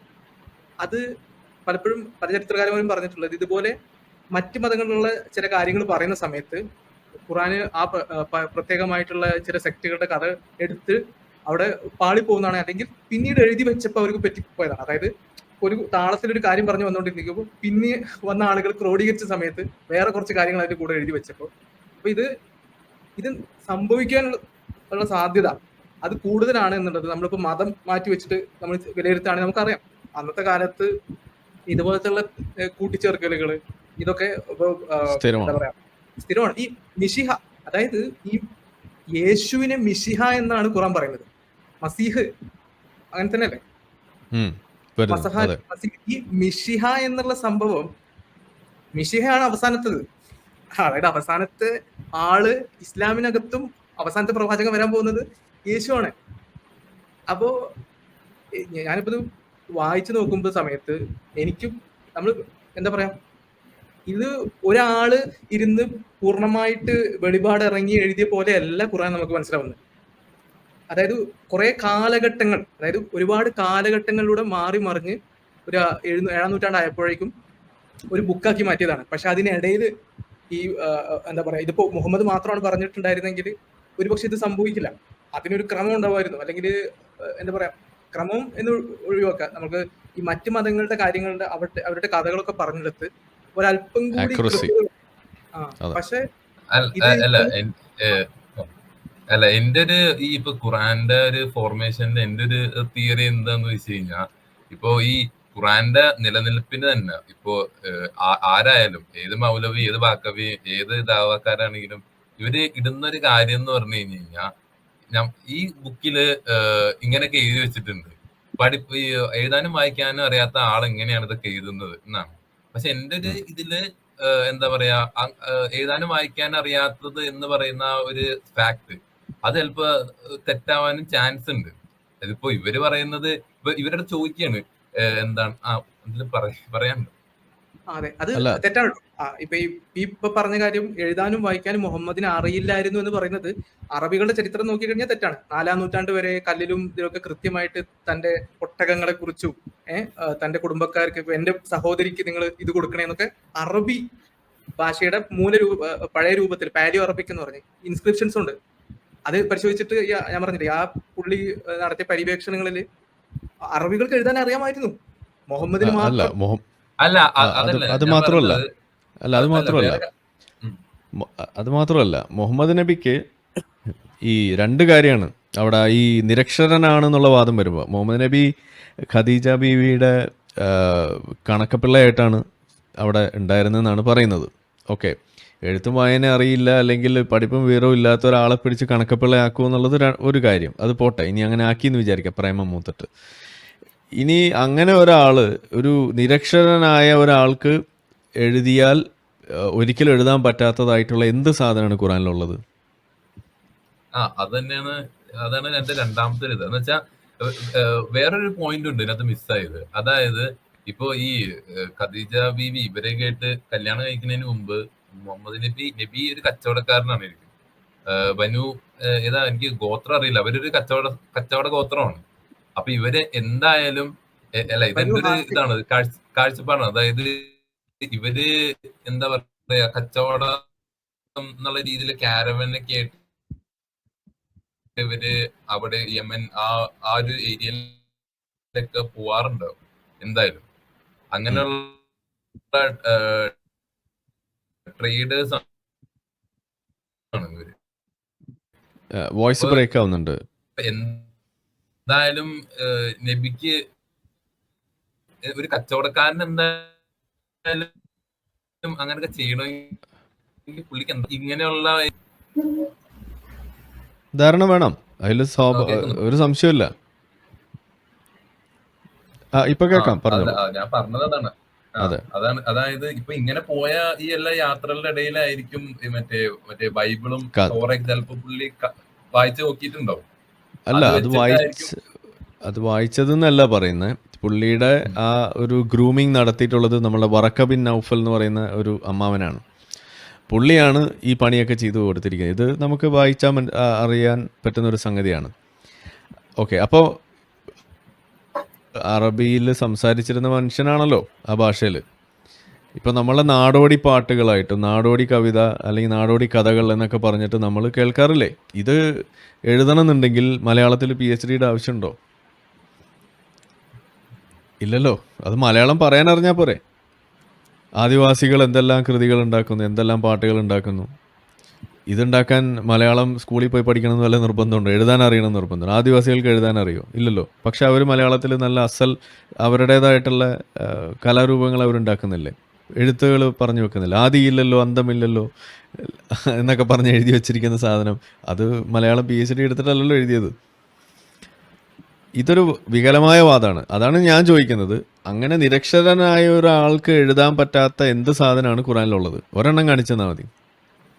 ഒരു അല്ല സാധനം. ഇത് നിരക്ഷരം നോക്കണ്ട, ഒരു സാധാ മനുഷ്യന് എഴുതാവുന്ന സാധനങ്ങളുള്ളൂ. പിന്നെ അല്ല, വേറൊരു നമ്മള് അല്ല വാദത്തിന് അംഗീകരിക്കുകയാണ്. ഓക്കെ നിരക്ഷരനാണ് ഓക്കെ നമ്മൾ അംഗീകരിച്ചിട്ട് നമ്മൾ ചോദിക്കുകയാണ്. ഓക്കെ, ഒരു നിരക്ഷരൻ, അയാൾക്ക് ഒരു കാരണവശാലും എഴുതാൻ പറ്റാത്ത എന്ത് സാധനമാണ് ഖുറാനിലുള്ളത്? ഒരെണ്ണം കാണിച്ചു തരാൻ പറഞ്ഞാൽ മതി. ഇതുവരെ ആരും കാണിച്ചു തന്നിട്ടില്ല നമ്മൾ ചോദിക്കാൻ തുടങ്ങിയിട്ട്. അല്ല വേറെ കാര്യമുണ്ട്. ഇത് അവരുടെ ക്ലെയിം എന്താന്ന് വെച്ച് കഴിഞ്ഞാൽ ഖുറാൻ പോലത്തെ ഒരെണ്ണം ഒരു ഗ്രന്ഥം വേറെ ആർക്കും എഴുതാൻ പറ്റിയില്ല. കുറെ പേര് ശ്രമിച്ച് എന്നൊക്കെയാണ് അവര് പറയുന്നത്. അവർക്ക് ആർക്കും എഴുതാൻ പറ്റില്ല, കാരണം അവർക്ക് വേറെ പണിയുണ്ട്, ഇതുമ്പോ നോക്കിക്കലല്ല. അതുകൊണ്ട് അതാണ് മെയിൻ മാത്രമല്ല, കാര്യം. അങ്ങനെ എഴുതിയ ആളുകളെയൊക്കെ തല്ലി കൊന്നിരിക്കുകയാണ്. പിന്നെ എങ്ങനെ? അല്ല ആദ്യം എന്താ ഈ ഇസ്ലാം സ്ട്രോങ് അല്ലാത്ത സമയത്ത് എന്താ ഇങ്ങനെ പറഞ്ഞപ്പോ ആൾക്കാർ വിചാരിച്ച് ഇതിന്റെയൊക്കെ ആവശ്യമുണ്ടോ, വെറുതെ സമയം കളയാന്നുള്ളത് തള്ളിക്കളഞ്ഞു. ഇസ്ലാം ഒന്ന് സ്ട്രോങ് ആയപ്പോ എഴുതാൻ ശ്രമിച്ച ആൾക്കാരെ എന്താ രീതിയിൽ വെച്ചാൽ തല സ്വർഗത്തിലേക്ക് അയച്ചിട്ടുണ്ട്. അപ്പൊ പിന്നെ അങ്ങനെ ഒരു ഗ്രന്ഥം വരില്ല എന്തായാലും. അതെ. അപ്പോൾ അത്രേ ഉള്ളൂ കാര്യം. എന്തായാലും താങ്കളുടെ ആ ഒരു തുറന്നു പറച്ചിൽ വളരെ മികച്ച ഒരു സംഗതിയാണ്. അത് തുടരണം പറ്റുന്ന വേദികളിലൊക്കെ. ഇവിടെ മാത്രം ആണെന്ന് ഞാൻ പറയുന്നില്ല. എവിടെയൊക്കെ പറ്റുമോ അവിടെയൊക്കെ പോയി താങ്കൾക്ക് പറയാനുള്ളത് പറഞ്ഞു കഴിഞ്ഞാൽ ഒരുപാട് ആളുകൾക്ക് അത് അല്ല പ്രയോജനമാവും. ഈ വേറെ കാര്യം എന്താന്ന് വെച്ച് കഴിഞ്ഞാൽ, ഈ പറയാനുള്ളത് ഇപ്പൊ ഇങ്ങനെയൊക്കെ പറഞ്ഞു കഴിഞ്ഞു കഴിഞ്ഞാൽ, കാര്യം ഞാനിപ്പോ പറഞ്ഞ കാര്യങ്ങളിലൊന്നും ഞാൻ ഹദീസോ ഖുറാന്റെ ആയത്തൊന്നും അങ്ങനെ എടുത്തിട്ടില്ല. വെറുതെ പച്ചയായ അതെ അതെ ലോജിക്ക് അതെ വെച്ചിട്ടാണ് ഞാൻ പറഞ്ഞത്. അപ്പൊ അതെ ഇങ്ങനെയൊക്കെ പറയുമ്പോ പലർക്കും ബുദ്ധിമുട്ടാണ്, പലർക്കും ആ അംഗീകരിക്കാനും. എന്താ അവരൊരു സ്റ്റേറ്റിലാവും. അവരെന്താന്ന് വെച്ച് കഴിഞ്ഞാൽ, ഞാൻ ആയത്തൊന്നും ഉപയോഗിച്ചില്ല, ആയത്ത് ഉപയോഗിച്ചായിരുന്നു എനിക്ക് മറു ആയത്ത് വെക്കായിരുന്നു. ആഹാ ഞാൻ ഖുറാൻ ഇസ്ലാമിൽ പറഞ്ഞ ഫാക്ടുകൾ വെച്ചിട്ട് തന്നെയാണ് ഓരോന്ന് പറയുന്നത്. അപ്പൊ ഇവർക്ക് എന്താ പറയാ, എങ്ങനെ വന്നാലും ഇവർ അംഗീകരിക്കൂല. കുറെ ആളുകളുണ്ട്. പിന്നെ ഞാൻ ആരുടെ അടുത്ത് ഇങ്ങനെ പറയും. ഇപ്പൊ എന്റെ അടുത്ത് കുറെ പേര് ചോദിക്കാറുണ്ട്, നീ എന്താ വിശ്വസിക്കാത്ത എന്നുള്ള രീതിയിൽ എന്റെ അടുത്ത് ചോദിക്കാറുണ്ട്. ഞാൻ അത് പറയാൻ പോകാറില്ല. കാരണം എന്താന്ന് വെച്ചാൽ അവര് നല്ല വിശ്വാസമുള്ള ആളുകളായിരിക്കും. അതെ ഒന്നുകിൽ ഈ ബുദ്ധിയില്ലാത്ത ആൾക്കാരായിട്ട് ഞാൻ ലോജിക്ക് പറയും. ലോജിക്ക് മനസ്സിലാകാനുള്ളവരുടെ അടുത്ത് മാത്രമാണ് പറഞ്ഞിട്ട് കാര്യമുള്ളൂ. അല്ലാണ്ട് ഞാൻ അതെ പോത്തിന്റെ അടുത്ത് പോയിട്ട് നാളെ യൂണിഫോം ഇട്ട് പണിക്ക് വെക്കുമെന്ന് പറയാൻ പറ്റില്ല എനിക്ക്. അത് പറഞ്ഞാൽ എനിക്ക് തിരിയണം, അത് ആ ബുദ്ധിയിലേക്ക് കയറണം. ഇതവര് കേറ്റൂല. ഇത് ഞാൻ പറയുന്നത് അവര് വെറുതെ കേട്ടുവിട്ടിട്ട് അവരുടെ കുറെ ആയത്തുകള് അവരുടെ കശത്തിലും പോക്കറ്റിലും കുറെ ആയത്തായിട്ട് അവർ നടക്കണം. അത് എന്റെ മേത്തേക്ക് എറിയും. എനിക്ക് അതിന്റെ ആവശ്യമൊന്നുമില്ല. പറയാനുള്ളത് എന്തായാലും ലോജിക്കലായിട്ട് പറയാൻ പറ്റില്ല അവർക്ക്. അതാണ് മെയിൻ കാര്യം. അതുകൊണ്ട് ഞാൻ ഇങ്ങനെ ആരുടെ അടുത്തും ഒന്നും പറയാറില്ല. എന്തായാലും വളരെ നന്ദി. ഒരു കമന്റ് കൂടി വായിച്ചിട്ട് പോയിക്കോളൂ. നിസാം അയച്ചിരിക്കുന്നതാണ്. Epic poet Homer, who is traditionally said to have been blind and possibly illiterate, yet he composed the Iliad and the Odyssey, one of the most important works of ancient Greek literature. ഖുറാൻ എഴുതണമെന്നുണ്ടെങ്കിൽ നിരക്ഷരനായ ഒരാൾക്ക് പറ്റില്ല എന്നൊക്കെ പറയുന്ന ആളുകൾ അറിയേണ്ട കാര്യമാണ്.